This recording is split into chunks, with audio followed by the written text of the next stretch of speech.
اگر بات صرف اپنی ذات کی ہوتی تو ٹھیک ہو گیا تھا، نماز پڑھی، روزہ رکھا، حج کیا، ختم ہو گئی. لیکن میرے نبی پاک صلی اللہ تعالیٰ علیہ وسلم نے ارشاد فرمایا ایک بستی میں 2 3 4 نیک لوگ رہتے تھے. میرے پیارے کریم رسول فرماتے ہیں 3 4 بڑے پرہیزگار، متقی، صاف ستھرے صوفی صاحب، درویش صاحب، علامہ صاحب، بڑے جو کہتے تھے بالکل جی میں کوئی بات نہیں کرتا، کسی بادشاہ کو نہیں چھیڑتا، میں تو بس لوگوں کو اللہ اللہ بتاتا ہوں، میرا کوئی تعلق نہیں، کوئی مرے کوئی جیے. بڑے نیک، صاف ستھرے، پرہیزگار. باقی ساری بستی گناہ کرتی تھی. نبی پاک علیہ السلام فرماتے ہیں رب کریم نے کچھ عرصے تک مہلت دی، پھر مشیت خداوندی، اللہ کا قانون حرکت میں آیا تو کہا جبریل ساری بستی تباہ کر دو، تباہ کر دو. اللہ مہلت دیتا ہے، مہلت دیتا ہے. ہم لوگ سمجھتے ہیں نہیں نہیں ہماری سیاسی چالیں صحیح چل رہی ہیں، اللہ مہلت دیتا ہے. رب کریم نے فرمایا جبریل انہیں تباہ کر دو.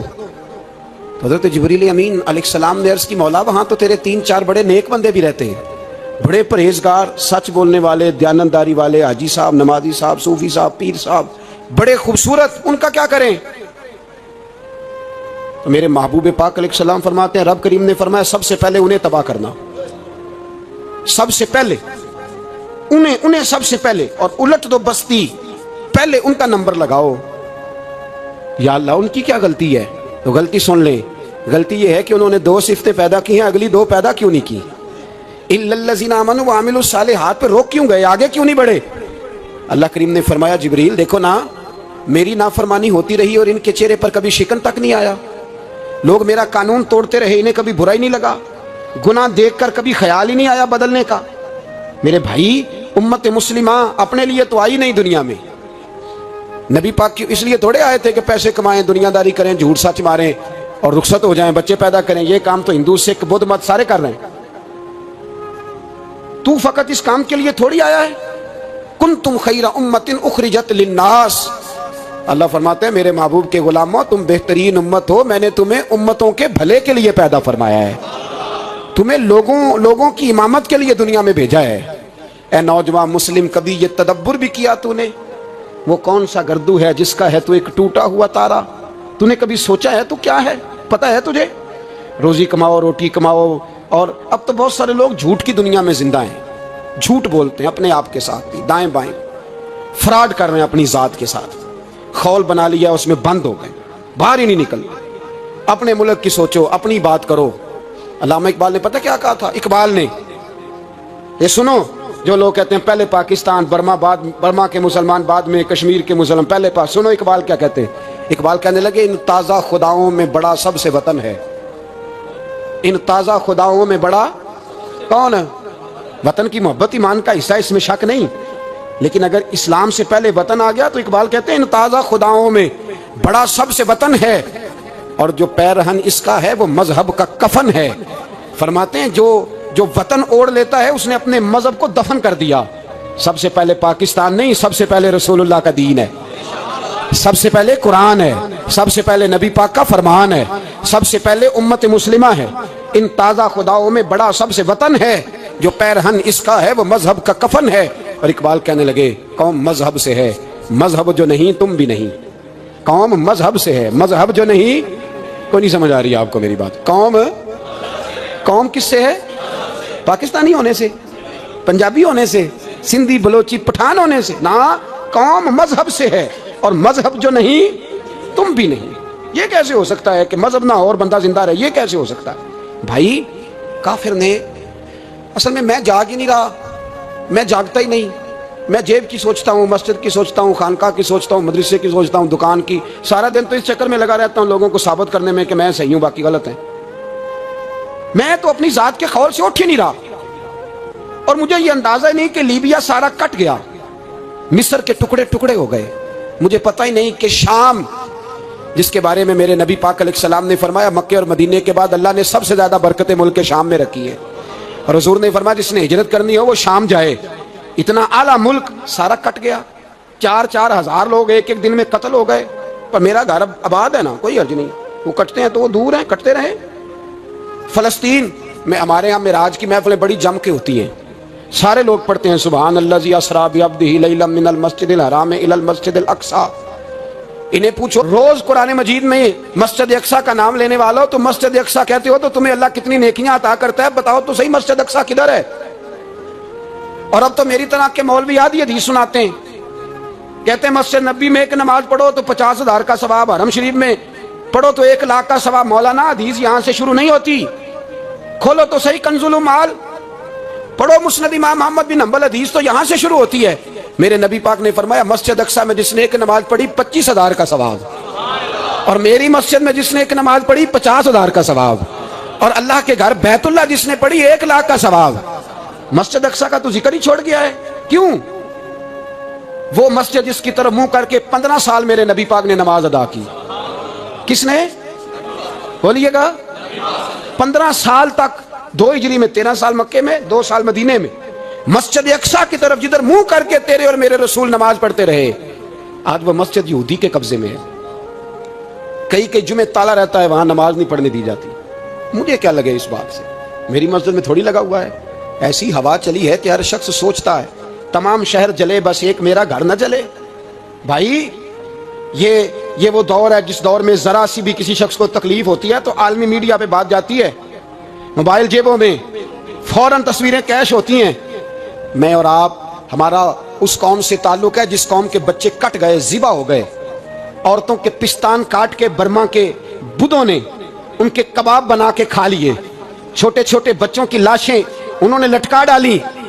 اور یہاں میں حکومت کی کیا بات کروں، یہاں کسی سیاستدان کو مکھی کاٹ جائے تو ہمارے پھٹے آباد ہو جاتے ہیں بحث کرنے کے لیے۔ ہمارے اپنے لوگ، عام آدمی نہیں بات کرتا، عام آدمی نہیں نکلتا، عام شخص کو فکر ختم ہو گئی۔ وہاں میری بھائی سب سے بڑھ کر بہترین مسجد کے خطیب امام حسین تھے۔ مسجد نبی سے بڑی بھی کوئی مسجد ہوگی جس ممبر پر رسول پاک بیٹھ کے خطبہ دیا کرتے تھے؟ اور میرے مصطفیٰ کے آستانے سے بڑا بھی کوئی آستانہ ہوگا جس کی سجادگی امام حسین کے پاس تھی؟ کہتے ہیں ہمارا کیا تعلق، ہمیں کیا لگے، جو مرضی ہوتا پھرے۔ امام علی مقام آرام سے مسجد نبی میں بیٹھے تھے، زمانہ پوری دنیا سے جاتا تھا، ہاتھ چومتا تھا، قدموں میں بیٹھتا تھا۔ اتنے بڑی عظمت والی بھی کوئی شخصیت ہوگی جس کے رگوں میں رسول اللہ کا خون دوڑتا ہے، جسے حضور اپنی زبان مبارک اس طرح وہ چوسا کرتے تھے جیسے عرب کے لوگ پیاس کے عالم میں کھجور چوسا کرتے تھے۔ اتنا بڑا بھی کچھ شخص تھا، لیکن جب دین پہ کڑا وقت آیا تو حسین نے مسجد کی خطابت نہیں بچائی، آستانہ نہیں بچایا۔ امام علی مقام نے کہا کوفہ لٹتا ہے تو لٹتا رہے، دمشق میں فساد ہوتا ہے تو ہوتا رہے، وہ ملک کے شام کی بچیاں رو رہی ہیں تو روتی رہیں کہ ہم پہ یزید قابض ہو گیا، میری مسجد آباد ہے، کافی ہے نا۔ امام حسین نکلے اور نکل کے کہنے لگے جنت البقیع والی جگہ پہ کھڑے ہو کے، یا رسول اللہ میں جا رہا ہوں اور آپ کے لیے جا رہا ہوں، اس لیے کہ مجھے اس شام کو بچانا ہے جس شام میں رسول اللہ کا کلمہ پڑھنے والے لوگ بستے ہیں، مجھے کوفہ، دمشق، مصر کے لوگوں کو بچانا ہے۔ نانا تیرے کرم کے خزینے کی خیر ہو، میں جا رہا ہوں تیرے مدینے کی خیر ہو۔ نکل کھڑے ہوئے امام علی مقام، میدان میں نکلے، کس کے خلاف؟ بولے کون تھا؟ یزید مسلمان تھا، اس وقت تک تو سب نے مسلمان لکھا ہے، جس نے کافر کہا شہادت امام حسین کے بعد کہا۔ جرم کیا تھا؟ میری گردن جھک جاتی ہے جب میں یہ بات کرتا ہوں، ایمانداری سے کہہ رہا ہوں، جوش خطابت نہیں، میری گردن جھکتی ہے جب میں یہ لفظ ادا کرتا ہوں۔ امام علی مقام اس شخص کے خلاف نکلے، سارے خطبے امام حسین کے پڑھ کے دیکھو۔ امام حسین نے فرمایا یزید شرابی ہے، شرابی مسلمانوں کا حکمران ہو سکتا؟ آپ نہ بولیں بے شک، پر بات تو سچی ہے نا۔ امام حسین نے فرمایا شرابی کو ووٹ دیا جا سکتا؟ فرمایا رنڈیوں کا ناچ دیکھتا ہے جو مجرے دیکھے، جو رنڈیوں کے ناچ دیکھے وہ مسلمانوں کا حکمران ہو سکتا؟ امام حسین میدان میں نکلے اور 18 سال کے علی اکبر سے لے کر 6 مہینے کا علی اصغر دے دیا، لیکن شرابی کو برداشت، بے حیا کو برداشت تو میں کیسے کرتے؟ دوستی قاتل سے بھی، مقتول سے یارانہ بھی، اپنی جیب سے فلیکس چھپوا کے ظالموں، جابروں، بدماشوں کو ووٹ دیتے ہو۔ امام حسین کو تیری دیگ کی ضرورت ہے جو تو 10 محرم پہ پکاتا ہے، چاولوں کی ضرورت ہے جو تو نے 9 محرم کو پکائے، ان کو اس بریانی کی عادت تھی جو تو نے پکائی ہے۔ میرے گھر میں فلاں MNA MPA صاحب آ گئے تھے، امام حسین کے گھر کے اندر یزید نے پیغام بھیجا، اس نے کہا جیسے کہو گے کر لوں گا، جتنے پیسے کہو گے دے دوں گا، جتنی مسجدیں کہو گے بنوا دوں گا، جتنے ادارے کہو گے تعمیر ہو جائے، مجھے نہ چھیڑو۔ آپ نے فرمایا نا، مسجد مدرسے اس وقت آباد رہتے ہیں جب حکمران صحیح ہوتے ہیں، اور جب حکومتیں غلط ہوتی ہیں تو پھر مساجد آباد پھر پھر مدارس کی آبادکاری ہو ہی نہیں سکتی. میں دین میں نیا رکھنا کھول دوں؟ امام علی مقام کھڑے ہوئے, پر میں کیا کروں؟ حکومت کیا کروں؟ حکومت سے کیا کہوں؟ اگر میری ملت کے اپنے جوان کے موبائل میں رنڈیوں کا ناچ ہو تو 10 محرم کو تو امام حسین کربلا میں تڑپ جاتے ہوں گے. اگر 9-10 محرم کو جو نکلا امام علی مقام کی بات کرنے کے لیے, وہ نوجوان اگر سگریٹ کا, شراب کا, بدماشی کا عادی ہو تو حضرت علی اصغر کہیں گے نا میری قربانی کا کیا بنا؟ وہ تو نکلے تھے عریانی اور فحاشی کے خلاف. اور اگر ملت کا جوان روز چوک میں کھڑے ہو کے لڑکیوں کو تاڑتا ہو تو حضرت علی اکبر تو اپنی قبر میں روتے ہوں گے کہ یہ اس قوم کے لیے جان دے دی جو آج جزیدی طریقوں پہ عمل کر رہی ہے, جو ساری رات گند دیکھ کے سوتی ہے, جو ساری رات بے حیائی, فحاشی اور عریانی میں لگی رہتی ہے. ان لوگوں کے لیے جان دے دی. اتنا ظلم ان شہیدوں کے ساتھ. اور 10 محرم کو دیگ پکا کے کہتا ہے میں امام حسین کا ماننے والا ہوں, میں امام علی مقام سے پیار کرنے والا ہوں. نہ بھائی, نہ دو رنگی چھوڑ کے یک رنگ ہو جا, سراسر موم ہو جا یا سنگ ہو جا. امت مسلمہ کو بیدار ہونا پڑے گا. امام علی مقام میدان میں نکلے, ڈٹ کے نکلے, اور امام نے فرمایا میدان میں نکل کر کہ میرا وطن مدینہ ہے, میرا وطن مدینہ ہے, پر مدینہ بعد میں, رسول اللہ کا دین پہلے. تو پاکستان کی بات کرتا ہے. امام علی مقام نے فرمایا مدینہ کی شریعت بعد میں, رسول اللہ کا دین پہلے. اور تیرے تو بچے عام سے ہیں. امام حسین نے فرمایا میری گود میں جو بچے ہیں وہ رسول اللہ کے نواسے ہیں, پر بچے بعد میں, نبی پاک کا دین پہلے. آپ نے فرمایا تیری بیٹی بڑی باوقار ہوگی, اس کی بڑی عزت ہے. تو کہتا ہے بیٹی کی وجہ سے بلیک میل ہو گیا, لیکن جو شان خدا نے حسین کی بیٹی کو عطا فرمائی, جن بچیوں کا سر کا بال ننگا ہو جائے, سر کا بال ننگا ہو جائے, تو امام شورانی فرمایا کرتے تھے اگر مدینے میں کسی سید زادی کے سر کا بال ننگا ہوتا تھا تو سورج اپنا منہ چھپا لیا کرتا تھا, سورج چھپ جاتا تھا بادلوں کی اوٹ میں. اور مدینے والے سمجھ لیتے تھے کہ گھر میں کام کرتے کرتے کسی سید زادی کے سر کا کوئی بال ننگا ہو گیا. ان شہزادیوں کا اتنا وقار. اور امام علی مقام نے فرمایا بیٹیوں کی فکر بعد میں, رسول اللہ کا دین پہلے. پہلے رسول اللہ کا دین. قوم مذہب سے ہے, مذہب جو نہیں تم بھی نہیں. یاد رکھ میرے بھائی, امام علی مقام رضی اللہ تعالیٰ عنہ نے میدان میں نکل کر پہلے مذہب کی بات کی. اور آج دین نبی دا وانگ یتیمہ رووے تے کرلاوے تے آکھے میں کتھوں لبا عمر بہادر, میں کتھوں لبا عمر بہادر جڑا مینوں سینے لاوے. معصوم بچے, معصوم. آج تک کدھر ہے تمہارا اقوام متحدہ؟ بلاؤ نا اسے. بھیک مانگتے پھرتے ہو کافروں سے, بھیک مانگتے ہو. بچہ شام کو گھر نہ آئے تو ماں دروازے پہ نظر لگا کہتی بیٹے ٹائم پہ آ جایا کر, مجھے نیند نہیں آتی, وقت پہ. برما کی اس ماں سے بھی جا کے پوچھو جس کا بچہ پلٹ کے آئے کوئی نہیں, آیا ہی نہیں, اس سے بھی پوچھو. بچے نے آدھی رات کو روٹی مانگ لی تو فالج زدہ ماں, اس کو فالج تھا, وہ رینگتی ہوئی اٹھی اور اس نے اپنے لال کو روٹی پکا کے دی. باپ کہتا رہا چل چھوڑ, سو جا بیٹے تیری اماں. اس نے کہا نہیں مجھے نیند نہیں آتی, بیٹا بھوکا ہے. اس ماں سے بھی کبھی پوچھ, اس ماں سے جو بنگلہ دیش کے خیمے میں بیٹھی ہے تو بی بی سی لندن کا رپورٹر کہتا ہے کہ تیری خواہش کیا ہے؟ کہتی کوئی بھی نہیں, چلو 2 دن کے بعد ہی صحیح میرے بیٹے کو ایک روٹی دے جایا کرو, روٹی مانگتا ہے مجھ سے, میں کدھر سے لاؤں؟ یہ لوارث قوم ہے. میں حکمران سے جا کے بات کروں جب میرا اپنا نمازی مسلمان کہتا ہے پہلے پاکستان کے بچے تو پال لو؟ میرے بھائی تجھے خبر ہی نہیں. یہ تو جانا تو کبھی گنبد خضرا پہ, تو میرے مصطفیٰ نے فرمایا من ازا مسلم فقط ازانی.